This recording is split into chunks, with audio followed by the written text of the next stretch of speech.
గత వీడియోలో పత్తి పంటలో ఎర్రనల్లి లక్షణాలేంటి, అది పంటకు ఎటువంటి నష్టం కలిగిస్తుందో తెలుసుకున్నాం. ఈ వీడియోలో దాన్ని ఎలా నియంత్రించాలో కూడా తెలుసుకుందాం. చాలా మంది రైతులు చేసే పెద్ద తప్పేంటంటే, మొదట పసుపు మచ్చలను చూసి ఎండ వల్ల లేదంటే ఎరువుల లోపం వల్ల అనుకొని వదిలేస్తారు. కానీ అప్పటికే ఈ ఎర్రనల్లి ఆకుల అడుగు భాగంలో వేగంగా పెరుగుతూ ఉంటుంది. దాడి పెరిగే కొద్దీ ఆకులు ఎరుపు రంగులోకి మారతాయి, మొక్క బలహీనపడుతుంది, పూత అలాగే కాయల అభివృద్ధి తగ్గిపోతుంది, చివరికి దిగుబడి తగ్గిపోతుంది. అందుకే మొదట లక్షణాలు కనిపించిన వెంటనే నిర్లక్ష్యం చేయకుండా చర్యలు తీసుకోవాలి. అలాంటి సమయంలో సినర్జీ అగ్రో కెమికల్స్ వారి స్పైడర్ సిన్ వాడితే ఈ ఎర్రనల్లి సమస్యను పూర్తిగా తగ్గిస్తుంది. ముఖ్యంగా ఆకుల అడుగు భాగానికి మందు బాగా తగిలేలా స్ప్రే చేయాలి, ఎందుకంటే ఎర్రనల్లి అక్కడే ఎక్కువగా ఉంటుంది.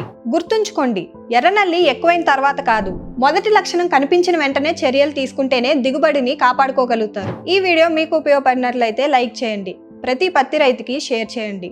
మరిన్ని వ్యవసాయ సమాచారాల కోసం మా ఛానల్ను సబ్స్క్రైబ్ చేసుకోండి.